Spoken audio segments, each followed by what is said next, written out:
Olá! Mais um brasileiro detido pelo ICE em Fort Myers. Uma criança morre em um caminhão quente enquanto o pai estava bebendo em um bar. Imigrantes ilegais enfrentam deportação após dirigirem sem habilitação. Ex-detentos denunciam maus tratos e negligência médica em centros do ICE. Estados Unidos passam a exigir acesso a redes sociais para vistos estudantis. Confira essa e outras notícias comigo agora no Conecta iCast.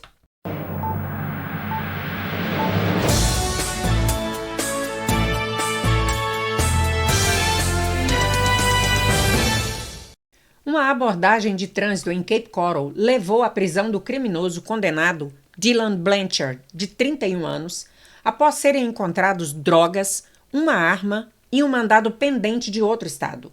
Blanchard foi detido por infrações de trânsito, estava com a licença suspensa e tentou fugir durante a detenção. No veículo, policiais localizaram resíduos de fentanil, maconha e uma arma de fogo. Blanchard foi acusado de posse ilegal de arma, porte de arma oculta, resistência à prisão e um mandado pendente por agressão a policial na Geórgia.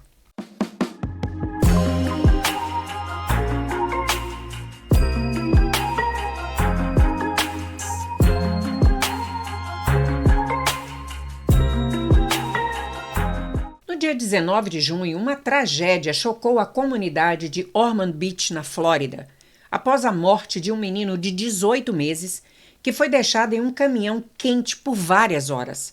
O pai da criança, Scott Allen Gardner, foi preso na quinta-feira sob acusações de homicídio culposo, qualificado e negligência infantil, de acordo com informações do gabinete do xerife de Volusia e do Departamento de Polícia de Ormond Beach.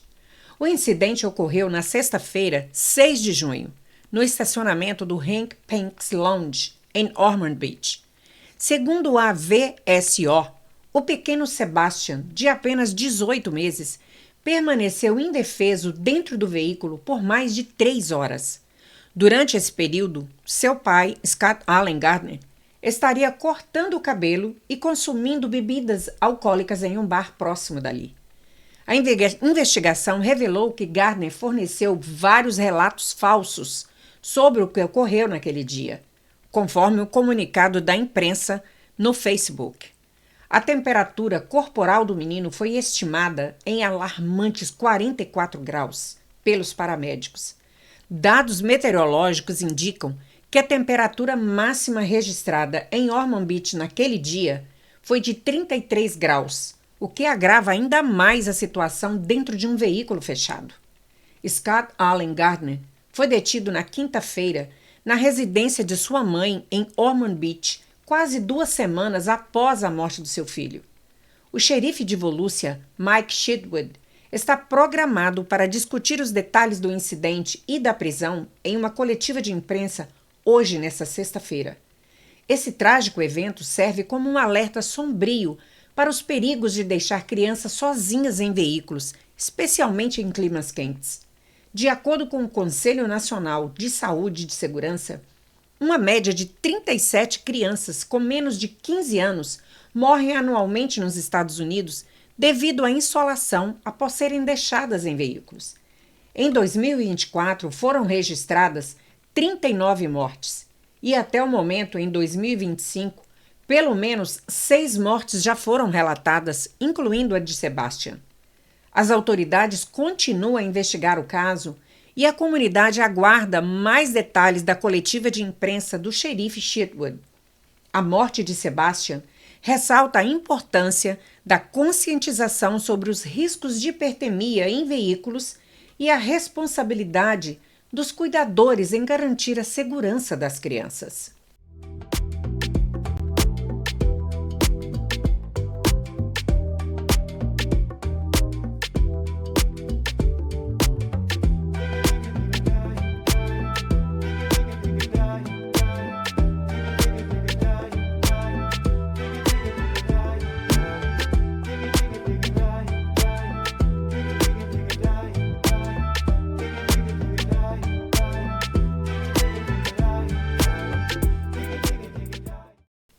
Port Charlotte, na Flórida, vários imigrantes ilegais enfrentam risco de deportação após serem detidos por dirigir sem carteira de habilitação válida, segundo as autoridades da Flórida.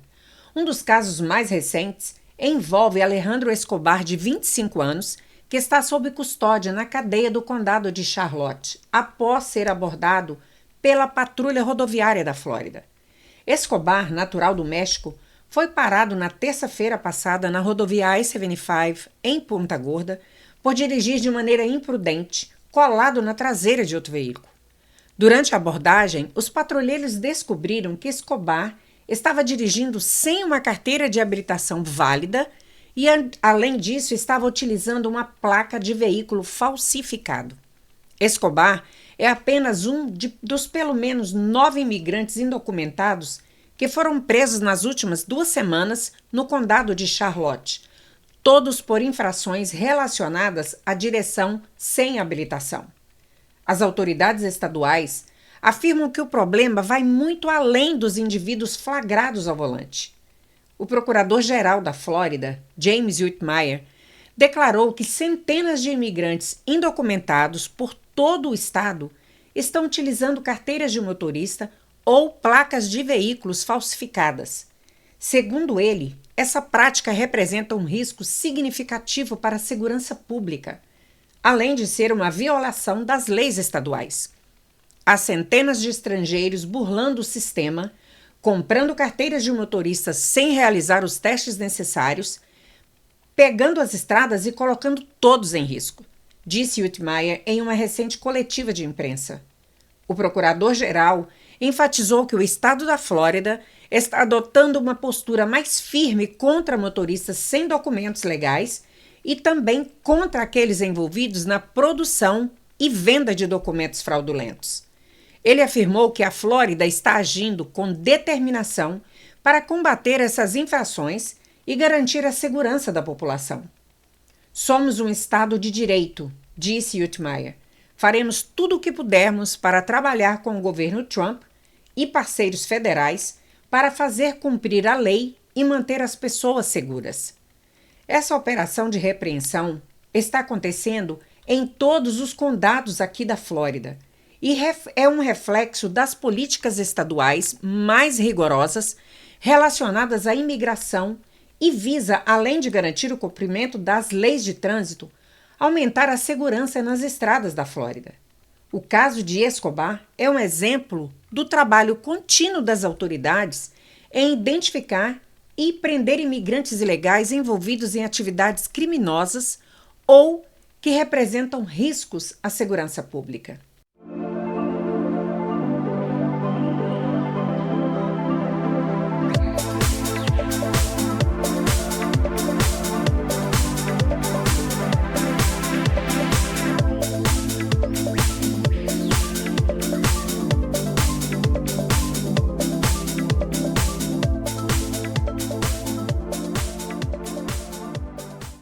Ex-detentos denunciam maus tratos e negligência médica em centros do ICE.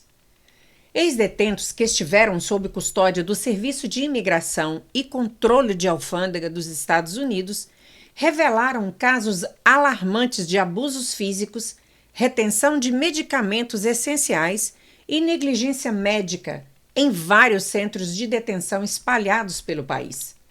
Um dos casos mais graves ocorreu no Centro de Processamento de Imigração de Louisiana, onde um nicaragüense, Ernesto Rocha Quadra, de 42 anos, foi encontrado inconsciente após sofrer abusos físicos e ser privado de medicamentos.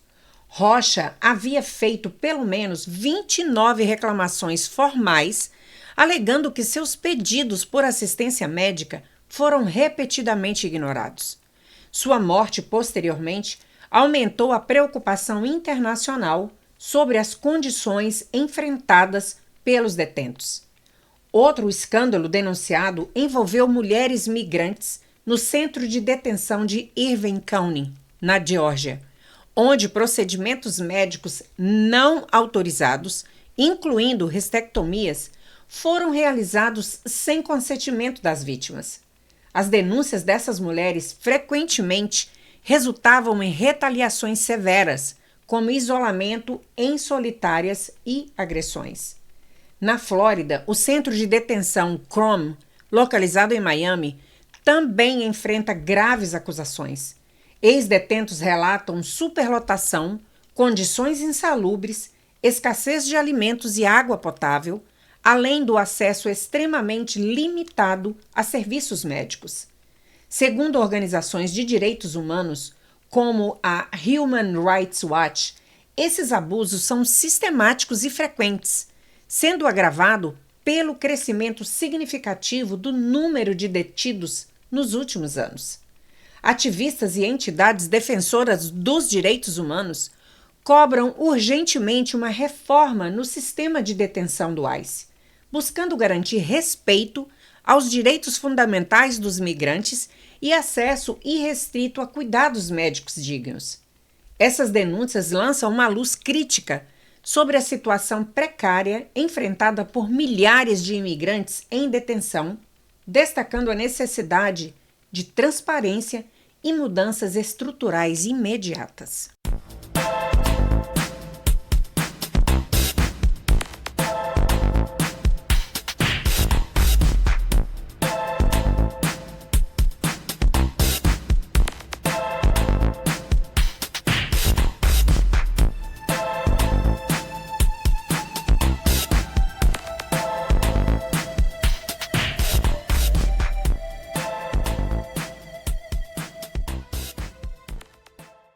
Estados Unidos passam a exigir acesso a redes sociais para vistos estudantis. O Departamento de Estado dos Estados Unidos anunciou novas exigências para a concessão de vistos estudantis categorias F, M e J, retomando o processo após quase um mês de suspensão. A principal mudança agora é a obrigatoriedade de que os candidatos a esses vistos tornem públicas suas contas nas redes sociais para análise prévia por funcionários consulares. A recusa pode levar a negações de vistos. A justificativa oficial para a exigência é identificar possíveis indícios de hostilidade contra o governo, instituições ou cidadãos americanos. Perfis serão cuidadosamente avaliados para detectar postagens, curtidas ou mensagens antigas com sinais de apoio a grupos terroristas, discursos antissemistas ou oposição explícita aos Estados Unidos. Candidatos provenientes de países com maior fluxo de estudantes internacionais, como China, Índia, México e Filipinas, já estão sob alerta e aguardam com apreensão pela reabertura dos consulados, devido à preocupação com possíveis atrasos nas entrevistas e concessões dos vistos. Além disso, consulados norte-americanos receberam instruções para priorizar candidatos de instituições com menos de 15% de estudantes estrangeiros. A medida pode impactar diretamente universidades renomadas, incluindo algumas instituições da Ivy League tradicionalmente procuradas por alunos internacionais. A decisão gerou forte controvérsia entre defensores da liberdade acadêmica e ativistas pelos direitos civis, que classificaram a ação como uma investigação ideológica semelhante aos métodos empregados na era McCarthy. Eles destacam que essas abordagens podem levar à censura e limitar a expressão acadêmica e cultural dos estudantes. A nova exigência levanta preocupações adicionais sobre atrasos nos processos e impactos financeiros negativos sobre universidades americanas, já que muitas dependem das mensalidades pagas pelos estudantes internacionais.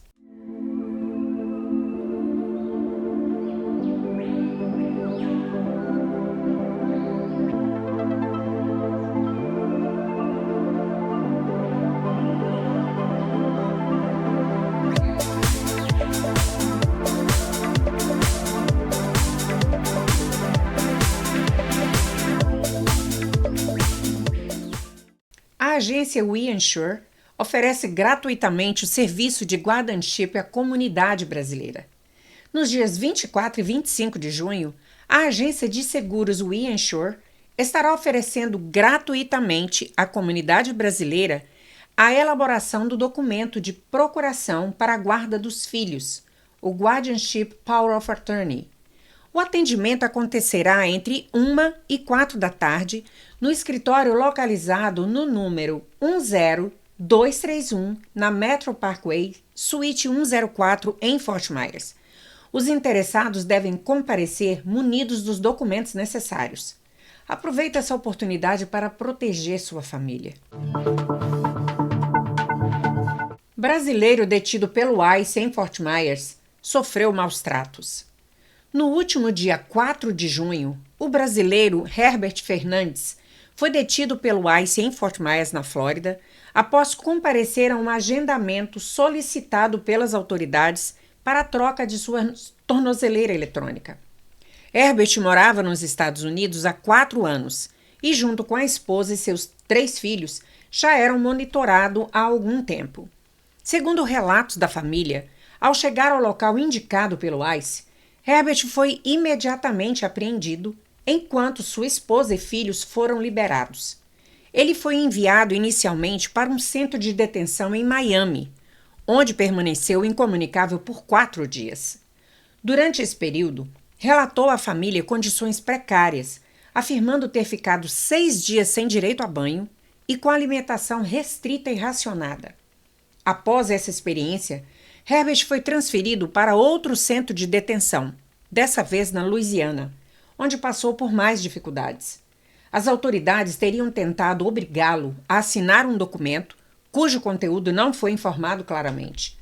Ao recusar-se a assinar, Herbert foi punido com uma nova transferência, dessa vez para um local desconhecido pela família. Desde ontem, pela manhã, seus familiares não têm notícias de seu paradeiro, agravando ainda mais a situação emocional e financeira, já que Herbert era o principal provedor da família. A esposa e filhos enfrentam agora não apenas a ausência repentina do pai, mas também a incerteza total quanto ao seu destino. Esse caso chama a atenção para as condições enfrentadas por imigrantes detidos nos Estados Unidos e reforça as denúncias frequentes sobre maus tratos e violações de direitos nos centros de detenção do ICE. Pessoal, por hoje é só. Mas se você conhece alguém que está passando por esse tipo de situação e gostaria de ter a sua história compartilhada por nós, comenta aqui embaixo e compartilhe sua experiência com a gente. Não se esqueça de curtir e compartilhar e se inscrever no nosso canal para continuar bem informado com responsabilidade e seriedade. Muito obrigada por ter estado conosco até agora.